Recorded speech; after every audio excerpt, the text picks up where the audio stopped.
मेरे साथ बोलिए, भारत माता की। अरे भाई, खड़दा वालों की आवाज को क्या हो गया, ऐसे बोलोगे क्या? देखिए, मोदी जी दिल्ली में है, दिल्ली तक आवाज जानी चाहिए।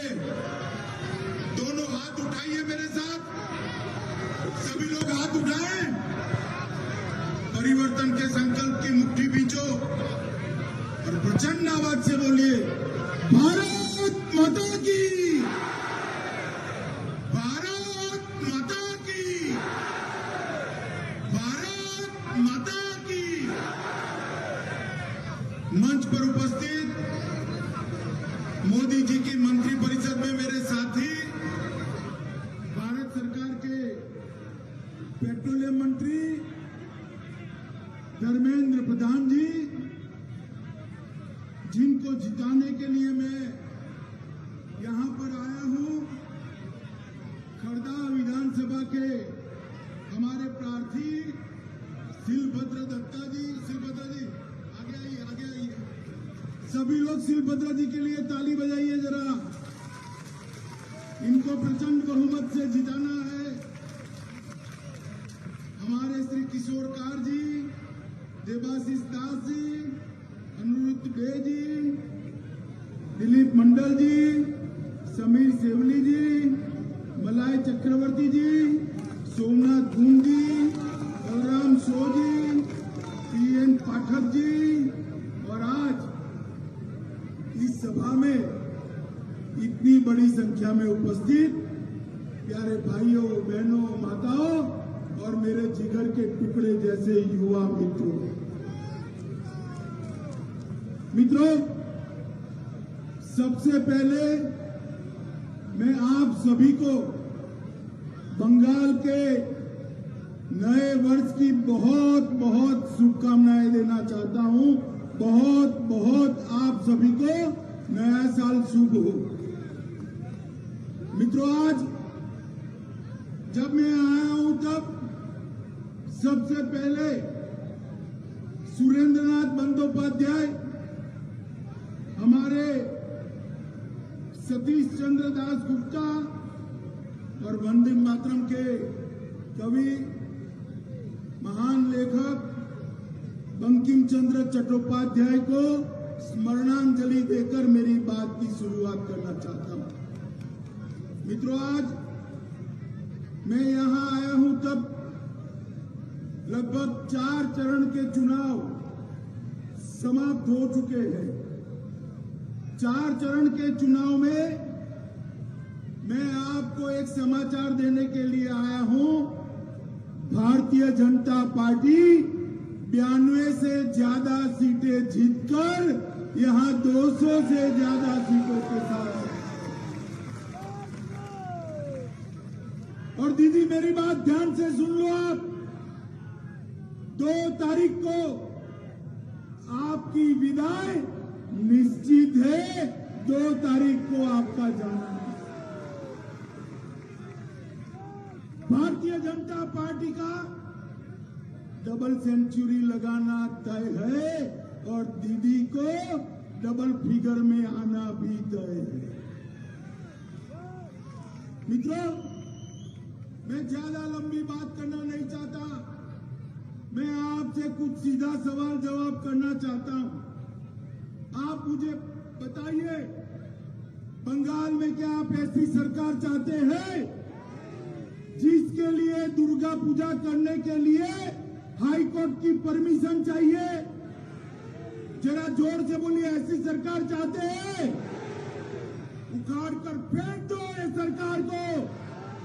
2 तारीख के बाद बंगाल में किसी को दुर्गा पूजा के लिए हाई कोर्ट की परमिशन की जरूरत नहीं पड़ेगी। मित्रों, क्या आप ऐसी सरकार चाहते हैं जो स्कूल में सरस्वती पूजा पर प्रतिबंध लगा दे? जरा बताइए, सरस्वती पूजा पर प्रतिबंध लगना चाहिए क्या? अरे जोर से बोलो, बंगाल में प्रतिबंध लगना चाहिए क्या? तो मैं आपको कहता हूं, 2 मई को दीदी सरकार को उखाड़ कर फेंक दो, आपको सरस्वती पूजा करने से कोई नहीं रोक पाएगा मित्रों। आप मुझे बताइए, बंगाल के अंदर घुसपैठ रोकनी चाहिए या नहीं रोकनी चाहिए? सुनाई नहीं पड़ता है अभी। मैं फिर से पूछता हूं, घुसपैठ रुकनी चाहिए या नहीं रुकनी चाहिए? क्या दीदी रोक सकती है? जोर से बोलो, रोक सकती है? कम्युनिस्ट रोक सकते हैं? कांग्रेस रोक सकती है? अरे दीदी, कम्युनिस्ट कांग्रेस क्या रोकेंगे? इनकी तो वोट बैंक की ये घुसपैठिए है, घुसपैठिए। मैं आपको बताता हूं, 2 तारीख को कमल फूल की भारतीय जनता पार्टी की सरकार बना दो। इंसान तो क्या, बॉर्डर के उस ओर से परिंदा भी पैर नहीं मार पाएगा, परिंदा भी।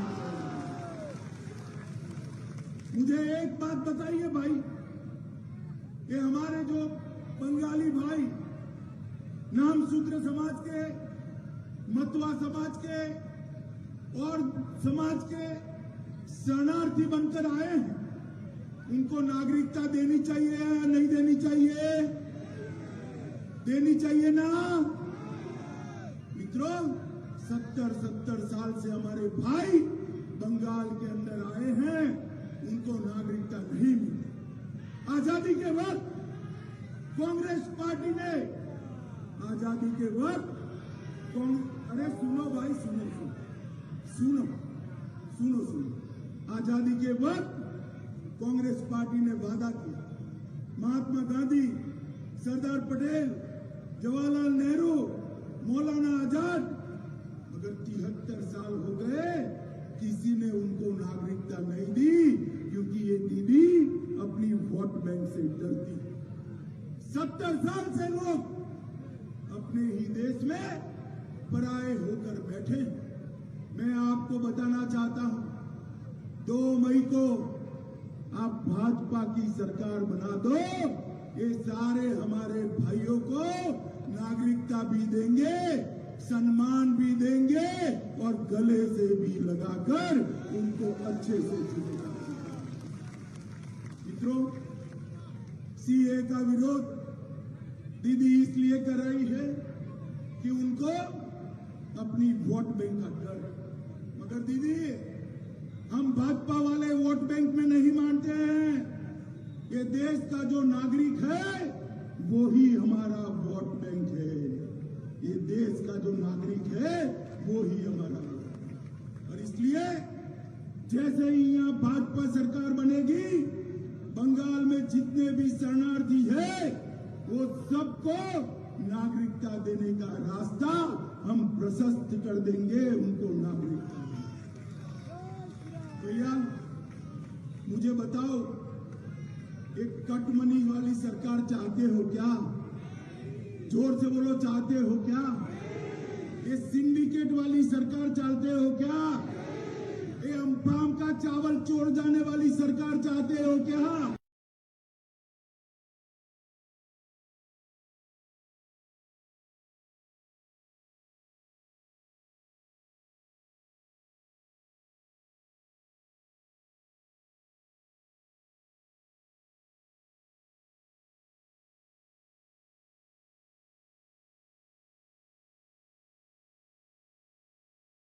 आएगा मित्रों, जहल की सलाह। मित्रों, मैं एक बात बताना चाहता हूं, यहां तो बहुत कम लोग होंगे जिनको प्रधानमंत्री आयुष्मान भारत योजना का फायदा मिलता होगा, मगर बंगाल में ढेर सारे हमारे भाई बहन गरीब है। मोदी जी एक योजना लेकर आए हैं। एक योजना क्या है? भारत में कोई भी गरीब के घर में बीमारी आ जाए, कैंसर हो जाए, किसी को लकवा हो जाए, किसी को दिल का दौरा हो जाए, गुर्दा बदलना पड़े, कोई भी बड़ी बीमारी आए, 5 लाख तक का सारा खर्चा आज नरेंद्र मोदी सरकार उठाती है और 2.5 करोड़ गरीबों का ऑपरेशन हो चुका है। मगर आप क्यों ताली बजाते हो? बंगाल में ये कुछ नहीं होता, क्योंकि दीदी को डर है कि प्रधानमंत्री आयुष्मान भारत योजना आ गई तो फिर मोदी जी लोकप्रिय हो जाएंगे। वो रोक कर बैठी है। मित्रों, मैं दीदी को बताने आया हूं, दीदी कब तक रोकोगी? 2 तारीख को आपकी विदाई निश्चित है और पहली कैबिनेट में, मेरी बात ध्यान से सुनना, बंगाल के मेरे प्यारे भाइयों बहनों, मेरी बात ध्यान से सुनो। बंगाल भाजपा सरकार बनने के बाद पहली कैबिनेट में बंगाल के भाजपा के मुख्यमंत्री बंगाल के गरीबों के लिए ये 5 लाख रुपया वाली प्रधानमंत्री आयुष्मान भारत योजना लागू कर देंगे। आप रोक नहीं सकती हो दीदी। यहां इतनी सारी माताएं बहनें बैठी, बच्ची होती है, बच्ची पढ़ने जाती है, फीस देना पड़ता है ना भाई, देना पड़ता है नहीं देना पड़ता है? देना पड़ता है दीदी, बताओ। हमने तय किया है कि बच्ची कोई भी हो, गरीब घर की हो या तवंगर घर की हो, पैसे वाले की बच्ची हो, बच्ची मात्र को केजी से पीजी तक की सारी शिक्षा फ्री ऑफ कॉस्ट मुफ्त में करा दी जाएगी। इतनी सारी माताएं बहनें बैठी हैं। आप मुझे बताइए, आप बस में ट्रैवल करती हो, ट्रेन में ट्रैवल करती हो, मेट्रो में ट्रैवल करती हो, तो टिकट लगता है या नहीं लगता है? बोलिए दीदी, लगता है ना? लगता है ना? अरे भाजपा कमल फूल की सरकार ला दो, 2 तारीख से बंगाल में किसी भी महिला से टिकट नहीं लिया जाएगा, फ्री ऑफ कॉस्ट करेंगे। बंगाल भर के किसान, मोदी जी देश भर के किसानों को साल का 6,000 रुपया भेजते हैं, 3 साल से भेजते हैं, 18,000 रुपया हो गया।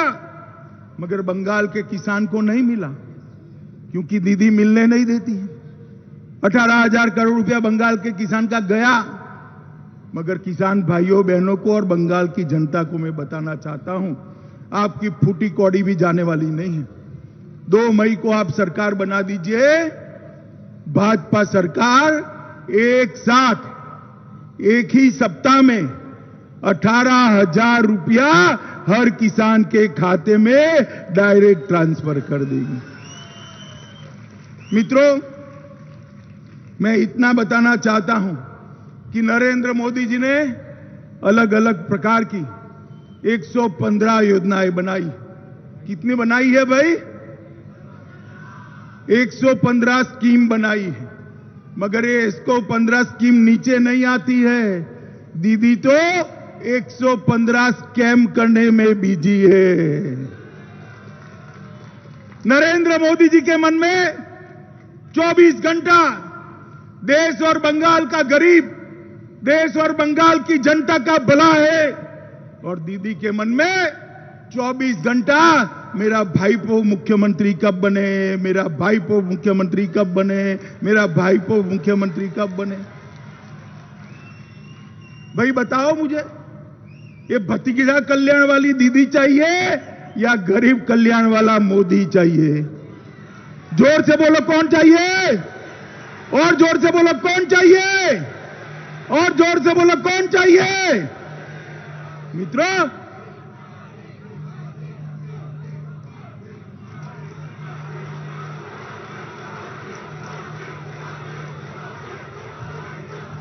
भारत माता की। मित्रों, दीदी के लिए अपना भतीजा ही सर्वस्व है। नरेंद्र मोदी जी के लिए 130 करोड़ की जनता ही अपना परिवार है। ये अंतर है भारतीय जनता पार्टी और तृणमूल कांग्रेस के बीच। अभी दीदी ने कहा सारे लोग बाहर आ जाओ, ये सीआरपीएफ के हथियार छीन लो, उनको घेर लो, वो नहीं चाहती है कि चुनाव शांतिपूर्ण तरीके से हो। माताओं, भाइयों, बहनों, मुझे बताओ, चुनाव शांति से होना चाहिए या नहीं होना चाहिए? होना चाहिए या नहीं होना चाहिए? होना चाहिए या नहीं होना चाहिए? अरे डरना मत दीदी के गुंडों से। 22 तारीख को सुबह 7 बजे लाइन लगा दो। कोई गुंडे की हिम्मत नहीं है आपका बाल बांका करने की। कब तक डरते रहेंगे? जब जनता जागती है, गुंडे भागते हैं। 4 चरण में हमने देख लिया है, दीदी का कोई गुंडा जनता का बाल बांका नहीं कर सकता मित्रों, बाल बांका नहीं। किसी को डरने की जरूरत नहीं है। उनका एक ही एजेंडा है, हिंसा करना। मित्रों, इस पूरे क्षेत्र के अंदर बंद जूट मिलें हैं। बंद जूट मिलों के लिए कुछ नहीं किया। बैरकपुर इंडस्ट्रियल एरिया में अभी एक भाटपारा में जूट मिल बंद हो गई 2020 में ही भाटपारा नगर पालिका की एक और जूट मिल बंद हो गई। खारदा, एनजेएमसी, टीटागढ़, किन्नीसन, जगदल, अलायस, नेहाटी, गौरीपुर मिल और ऑकलैंड मिल, टीटागढ़ लुमटेक्स मिल और बैरकपुर की कई फैक्ट्रियां बंद हो गई। कितने लोग बेकार हो गए। दीदी के माथे पर जू नहीं रेंगती है। कुछ किया है? किया है? एक भी जूट मिल को मॉडर्नाइज किया है? जूट के नए बीज किसानों को दिए हैं? जूट के अंदर अलग प्रकार की इरिगेशन सिस्टम लाए हैं? जूट की क्वालिटी सुधारने के लिए कुछ किया है? आप चिंता मत करो। भारतीय जनता पार्टी ने अपने संकल्प पत्र में कहा है, हर एक जूट मिल को मॉडर्नाइज कर हम फिर से चालू करेंगे और सभी बेकारों को नौकरी देने का काम करेंगे। एक बहुत बड़ी राशि भारतीय जनता पार्टी ने इसके लिए आवंटित की है। और मित्रों, सोनार बांग्ला के आर्थिक पुनरुत्थान के लिए हमने टास्क फोर्स बनाई है। इन्वेस्ट बांग्ला की भी हम स्थापना करने वाले हैं। हर घर में शुद्ध पीने का पानी गरीब की झोंपड़ी में भी पहुंचे, इसके लिए 10,000 करोड़ रुपया का प्रोविजन हमने हमारे संकल्प पत्र में करा है। हर घर से कम एक व्यक्ति को रोजगारी मिले, ऐसा आयोजन हम करने वाले हैं। और पूरे बंगाल में सड़कों का जाल बिछाने के लिए 1 लाख करोड़ रुपया मोदी जी की सहायता से ये भारतीय जनता पार्टी खर्च करती है। अब ये दीदी जो है, उनका 12 मिनट का भाषण होता है। 10 मिनट मोदी जी और मुझे गाली बोलती है और 2 मिनट सीएपीएफ को गाली बोलती है।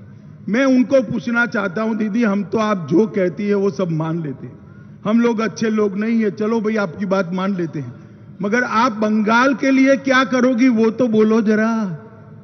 क्या करोगी? क्या योजना है? दीदी के पास कोई योजना नहीं है। मित्रों, ये बहारी करती। मुझे आप बताओ भाई, मैं देश का गृह मंत्री हूं, आपसे बातचीत कर सकता हूं या नहीं कर सकता हूं? जरा बोलिए, कर सकता हूं या नहीं कर सकता हूं? ये गुमराह कर रही है कि दिल्ली से आकर यहां सरकार नहीं चलाएंगे। अरे दीदी, किसको गुमराह करती हो? कोई दिल्ली से आकर सरकार नहीं चलाने वाला है। इस राज्य का मुख्यमंत्री भाजपा का ही बनेगा और बंगाल का ही भूमिपुत्र इस राज्य का मुख्यमंत्री। आपके गुमराह करने से अब कोई गुमराह नहीं होने वाला है। मित्रों, अभी राहुल बाबा एक दिन के लिए टूरिज्म पर यहां आ गए। जानते हो ना राहुल बाबा को? किसी ने देखा ही नहीं। इतना बड़ा चुनाव है, इनके इतने सारे प्रत्याशी लड़ रहे हैं और नेताजी आए ही नहीं। अभी आए थे और उन्होंने बीजेपी के डीएनए पर सवाल उठा दिया कि भाजपा का डीएनए कैसा है आप लोग नहीं जानते हो। अरे राहुल बाबा, आप हमारा डीएनए की बात मत करो, हम तो पसीना बहाने वाले जमीनी लोग हैं, देश की जनता के लिए जुड़े रहते। आप हमारे डीएनए को नहीं जानते। हमारे लिए डीएनए में डी है, डी फॉर डेवलपमेंट। बोलिए D for, N for nationalism, राष्ट्रवाद, एन फॉर, और A for Atmanirbhar Bharat, A for. आप डीएनए का मतलब हमें क्या समझाते हो राहुल बाबा? आप यहां पर कम्युनिस्टों के साथ इलू इलू कर रहे हो और वहां केरल में कम्युनिस्टों के खिलाफ लड़ रहे हो। आपकी पार्टी कंफ्यूज पार्टी है, आपका नेतृत्व भी कंफ्यूज है। मित्रों, मैं इतना ही कहने आया हूं कि आप सभी ने, आप मुझे बताइए भाई, 30 साल तक कांग्रेस को मौका दिया या नहीं दिया? दिया है ना? कम्युनिस्टों को दिया है या नहीं दिया? दीदी को दिया है या नहीं दिया? एक 5 साल मोदी जी को मौका दे दो, हम सोनार बांग्ला बनाकर आपको वापस देंगे। माताओं, भाइयों, बहनों, 22 तारीख को चुनाव है। आप सभी बताइए, आगे आइए जी, शिलभद्र जी आगे आइए। हमारे प्रत्याशी को विधायक बनाकर आप भेजेंगे क्या? भेजेंगे? पक्का? कमल के निशान पर बटन दबाएंगे? पक्का?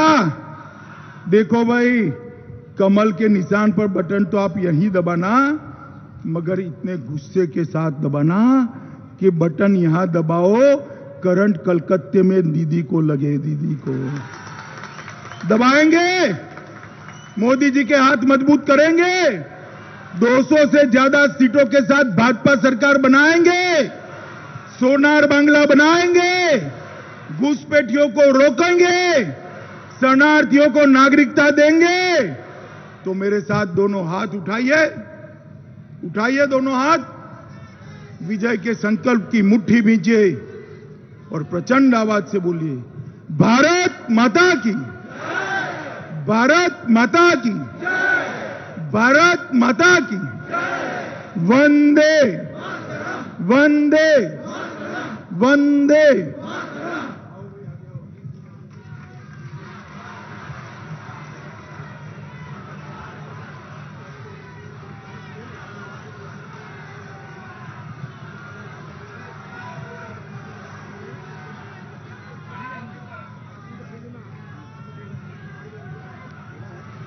भारत माता की, भारत माता की।